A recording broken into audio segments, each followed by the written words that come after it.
안녕하세요. 세법 쉽게 설명합니다. 공인회계사 텍스플레이너 김대진입니다. 끝까지 보세요. 남습니다.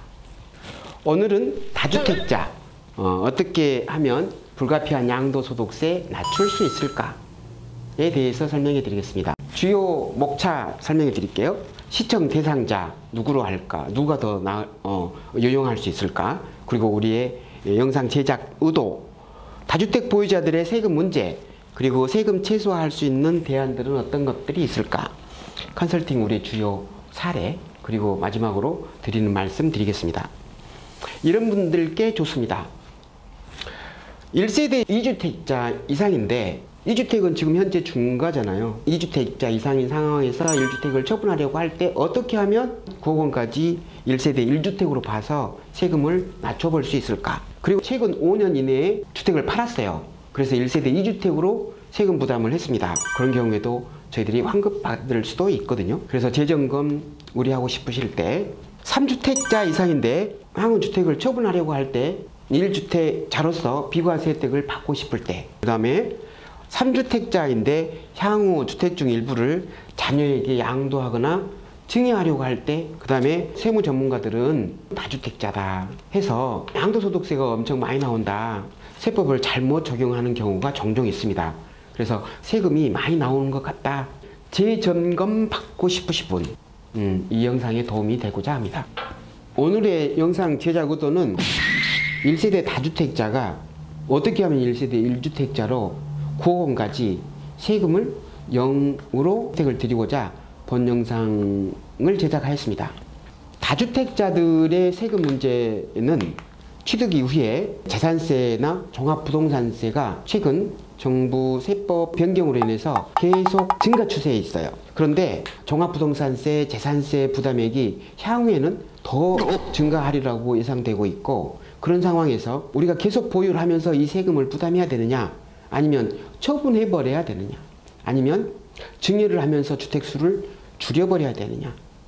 이때 처분은 타인에게 처분할 수 있는 방법이 있고, 증여는 자녀에게 증여하는 안들이 있을 수 있습니다. 세금 최소화의 대안들, 여기 설명 들어가시기 전에 저희들이 1216 종합부동산 대책에 따라서 2020년 6월 말까지 다주택자가 주택을 처분하게 될 때 중과세율을 적용하지 않고 기본세율로 적용해 줄 수 있도록 장기보유 공제도 열어놨습니다. 그러니까 혹시 타인에게 처분하려고 할 경우 지금 6월 말 이내까지 꼭 처분해 주세요. 그리고 처분 시기는 등기 이전일, 그 다음에 잔금 청산일, 이 두 가지로 보시면 될 것 같습니다. 세금 최소화하는 대안들. 양도소득세는 너무 큰 세금 부담이 있을 수 있어요. 양도세를 부담하느니 자녀에게 증여하자라는 결론을 내릴 수도 있습니다. 그래서 양도세와 증여세, 그리고 향후 재산세나 종합부동산세를 보유세로 얼마만큼 낼 건지, 이 세 가지 세금을 종합적으로 판단한 다음에 결정하시면 될 것 같습니다.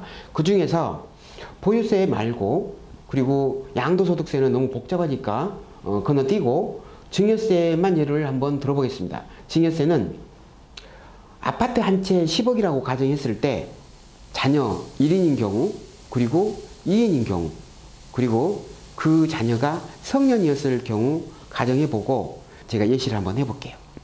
일단 자녀에게 아파트 10억 원짜리 증여한다고 가정했을 때 증여세 얼마 정도 나오는지 봐볼게요. 그런데 증여세를 알려면 과세표준하고 세율 체계를 알아야 돼요. 먼저 과세표준, 글씨를 잘 써야 되는데,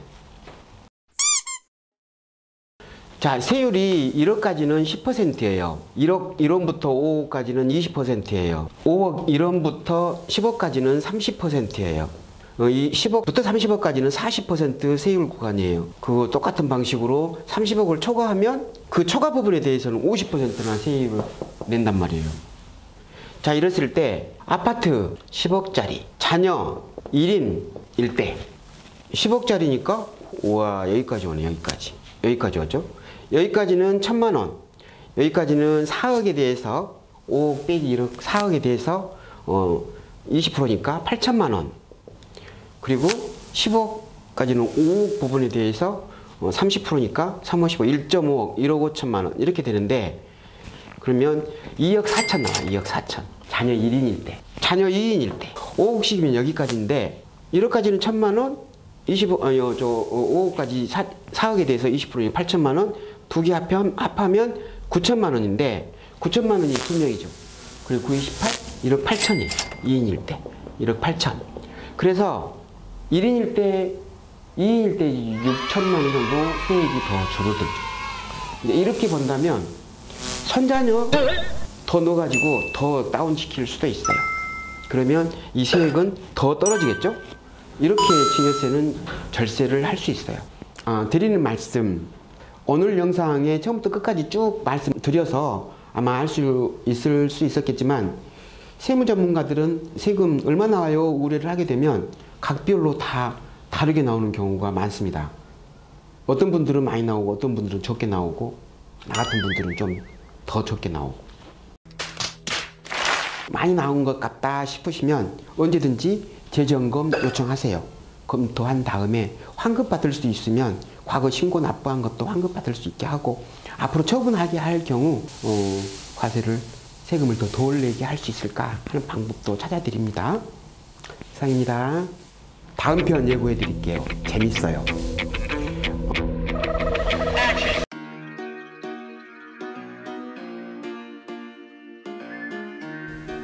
최소화하는 방법. 여기서 설명해 주면 되겠네. 동거 중인 부모님의 주택과 자녀 주택 중과세를 안 받게 해 주었습니다. 방법은 1세대가 아니잖아요. 두 번째, 본인이 소유하고 있는 아파트가 2개 있어요. 근데 한 주택을 팔려고 할 때 1세대 2주택이죠? 똑같이 양도소득세 중과 적용받고 장기보유공제 못 받아요. 그런데 1세대 1주택으로 받게 해줬어요. 말도 안 되죠. 화하면 돼요. 이거는 다른 세무대리인이 1세대 2주택이라고 해서 신고된 거를 우리가 환급받은 사례인데 이거는 본인이 소유하고 있는 주택 하나를 비과세 신청을 했어요. 전부 사업용으로 업무용으로 사용되는 조건으로 5층짜리 오피스텔 한 동을 가지고 있는 분이었어요.